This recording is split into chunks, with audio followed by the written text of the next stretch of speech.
welcome back to the channel. Hopefully you're all doing well. It's Friday afternoon and I'm only just filming my intro, which would normally be for the Friday video. I'm at least a couple of days behind this week with everything really. It's been the bank holidays and it's just been mad busy. I don't know why it's so busy, but it is. It's not a bad thing. I'm not complaining. Next week's looking even busier as well, which is, I don't know, we could have some problems next week, but we'll not worry about that now. We'll worry about that next week. I've just been to a job where the lads have been opening up a fireplace, and it was a BBU behind which fed into a coil. And normally what you'd expect to see there is a little header tank in the roof, normally a metal header tank, could sometimes be copper, which is always a bonus. Normally you'd expect to see a copper float, could be in solid fuel, but this one I think must have been a pneumatic cylinder. I couldn't find a header tank anywhere, so what I've done is I've ended up, I put the liner down and I've just put a new cylinder in. In theory I could have just capped the coil off and left the old pneumatic cylinder in, but it's a bit of a bodge that. I can't remember the last time I've come across a pneumatic cylinder, so it's been one of them sort of days really. What I would have done is just obviously disconnected the little header tank and then done away with the BBU and the coil side and just left it as a direct cylinder with the immersion heater. Obviously the customer wanted a wood burner, but I've ended up having to change the cylinder, so yeah, I'll have to stand that cost, because obviously when you price a job, when was the last time you've seen a pneumatic cylinder really? It's been one of them sort of weeks. What else have we been doing? I've just been mad busy on little jobs. I went back to the house renovation because one of the electricians cut through my pipes. Don't mention anybody's names. What else? I've just been busy on bits and bobs. Next week I'm actually starting a big job. It's all complicated stuff. It's mostly underfloor heating, but it's complicated. I don't really want to go into it too much now. It's fairly big. There's probably 2 mile of pipework in there. It's not the biggest I've ever done, but it's complicated. I've just been looking at the drawings now and it's already giving me a headache. I have actually priced all that one. That's one I've been looking at for a while. So yeah, I'll show you that job next week. So we have got some interesting stuff. I'm actually just about to cut this pneumatic cylinder open and show you that, because I know a few people won't have seen it and a few people won't know how they work. So it's just like a single feed indirect or pneumatic. So I'll get this cut open in a second and then I'll show you the job of like changing the cylinder. I didn't really feel much of putting the flue liner down because I don't know how much people want to see that sort of stuff. But I can film like the installation of the wood burner if you want. So yeah, and then I'll see what other footage I've got and we'll try and make a video and we'll try and make it enjoyable. But always thank you for watching. We'll get this cylinder cut open and we'll have a look at it. Right, I've just got this cylinder open and I've no idea what's going on because there's no coil inside it. Normally I honestly thought this would be a pneumatic because there's no header tank. I've never seen a cylinder like this before. Obviously that was primary return off the BBU, primary flow, so the water must have been mixed inside. So obviously cold feed for the cylinder must have been filling the BBU side up as well, so there's no coil. I don't even know how it properly worked, if I'm being honest. That's obviously sacrificial anode in the bottom, that's the immersion heater. There's no coil in it. There's no coil in it, and obviously there was no header tank, so it was just filling. Well, I don't know really. Let me know if you've ever seen anything like that before, because I haven't. Well, that's made me look like an idiot there. I probably could have got away with not changing the cylinder now. But I honestly thought it got a coil inside there, as you would. So I've never seen anything like that. Let me know if you've seen it before. It got 2 pipes coming out of the BBU, flow and return, obviously no pump, just gravity, and I assumed it was single feed indirect. As you probably would. Don't know, new one on me. Let me know in the comments how that worked. I don't even know how that was heating up really, because there's no coil in it. I don't know. Pass. And so all through this video I'll keep saying it's pneumatic and it isn't. So enjoy me changing the cylinder for no reason. That's what a normal indirect cylinder coil looks like. So you've got a coil inside, but obviously that one hasn't. So I've got that much scrap in the back of my van. I need to have a tidy up. That's just what I've taken out this week.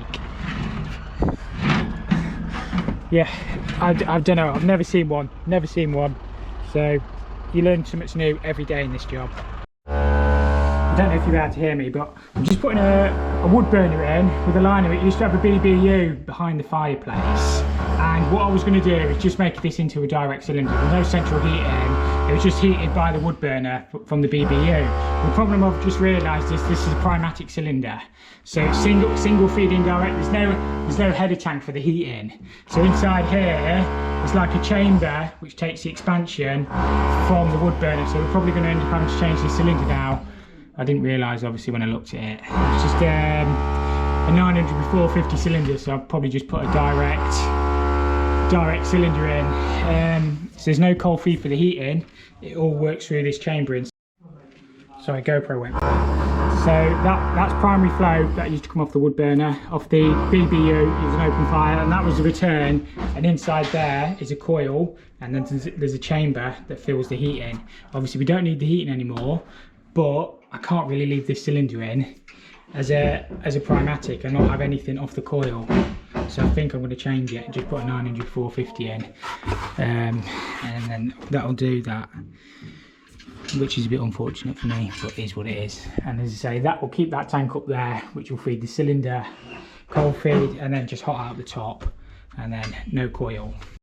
Right, so first job, I've just disconnected that cold feed, open the hot tap. I've got a hose shoved down there to get all the cylinders siphoned out, and then we'll get this one changed. In theory, I could have just capped the coil off, but I don't want to do that, because if anything ever goes wrong, I'd sooner just put a new cylinder in and then we'll get it sorted. Harry's just gone to get one. He came to give me a hand to put the liner down, but we'll just get this swapped out. It's going to be the best way. As I say, I don't want to bodge anything. I just want to do the job right, even if it costs me the price of a cylinder. At least the customer's got a good job then. And yeah, we'll get it sorted. Getting a little bit of light on the job. Get these coils cut off. I've already disconnected them at the BBU end anyway. So that was the old primary flow.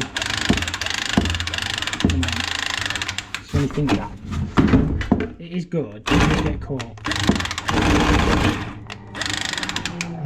Just have to put the camera down a second.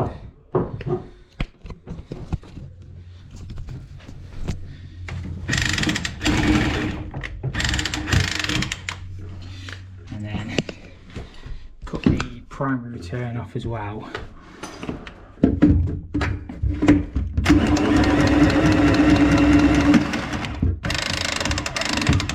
And then we can disconnect the hob. I'll probably just cut that off, and the cylinder's all empty. No drain off tap on it, as there never is. So I find it quicker to siphon them out anyway. And then we can get this one swapped across. So get the electrics off. They've got an electrician on site anyway. The house is all being rewired, so we'll probably change the spare.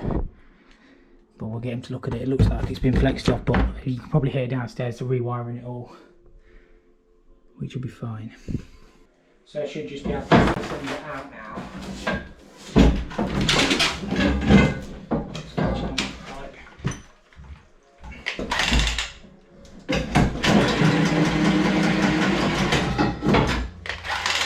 Say it's having all new carpets in here anyway.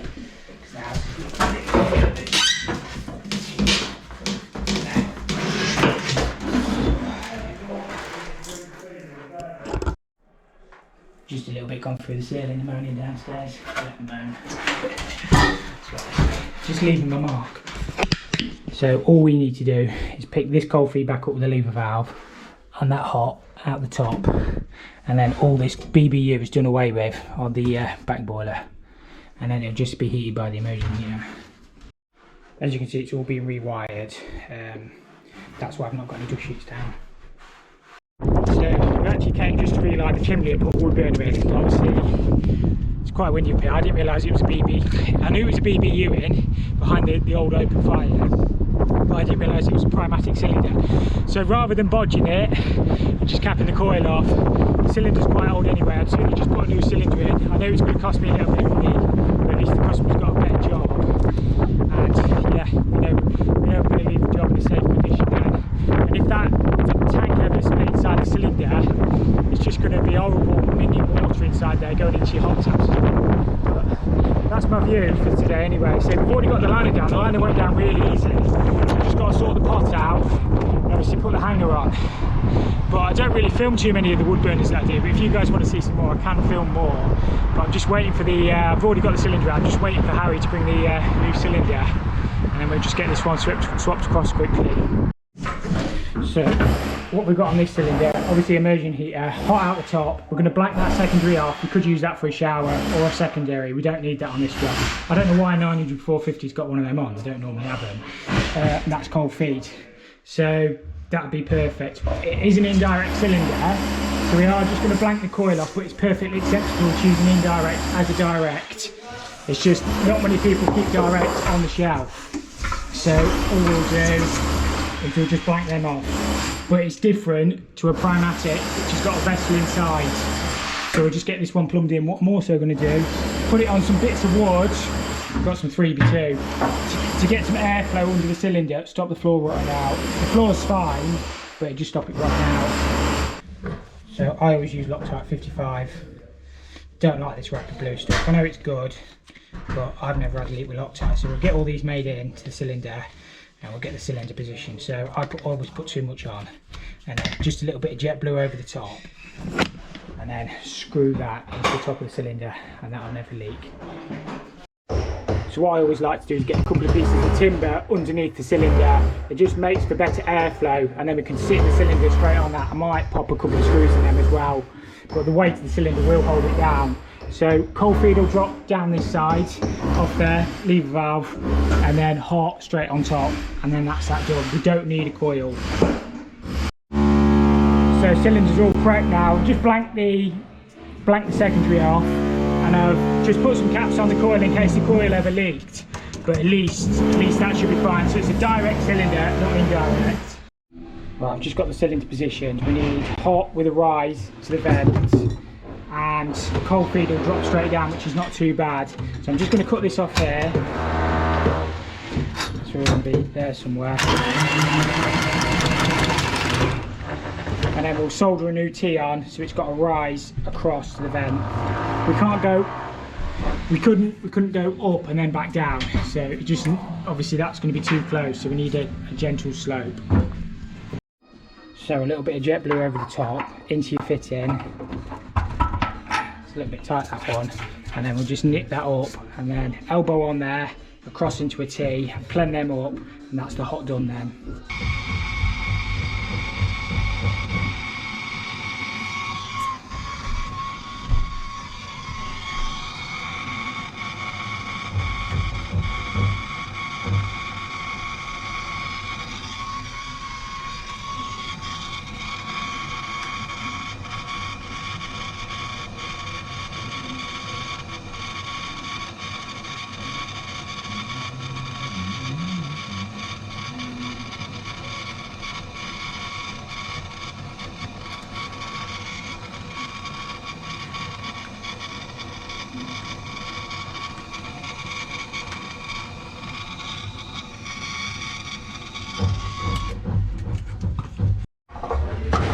So we need to bung this tank off. I don't know if I can film this.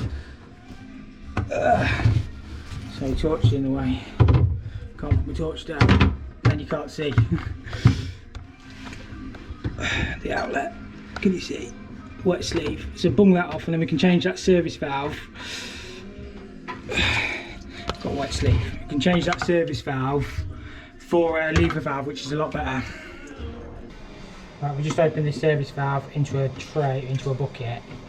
So we've got that bunged off. We'll get this changed for a lever. See, there's a little bit coming out there. Not a lot. We'll get that changed for a lever, and it'll be a lot better.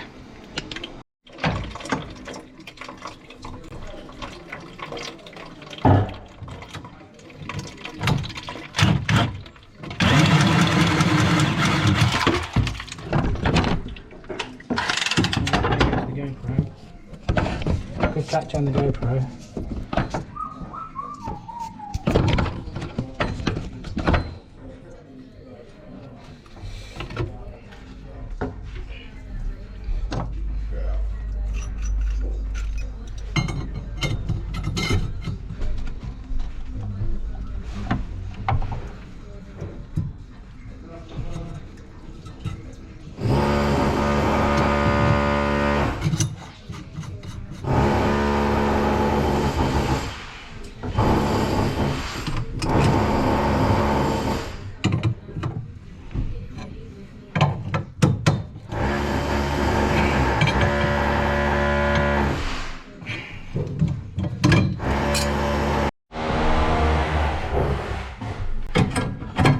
getting noisy bubbles down there. There we go. That's all connected back on. Got a drain off tap at the bottom. You probably can't see. Drain off tap at the bottom, cold feeding. Just got the immersion heater to wire up, and the bung to take out of the tank, and obviously lag all the pipes in here as well. We're supposed to lag the pipes, but other than that, that's done. So hot in, cold out, coils blanked off, and I'll show you inside the Primatic in a second. Well, we'll get everything filled back up, make sure we've got no leaks, wire this back in, although the electricians are here anyway, and then that should be good. As always, thank you for watching the video. I'm sorry if it's been a bit bitty-bobby this week, but as I say, it's just been mad busy. Next week we'll be on the big underfloor heating job. And yeah, hopefully that should be a good one, and then we should be able to get some good footage of that job. I think there's actually 3 cylinders going in that place as well. I think there's 6 bathrooms. So yeah, a big job, and Harry's just pulled up. So we'll go and have a word with Harry. You guys have a good weekend. We'll see you next time.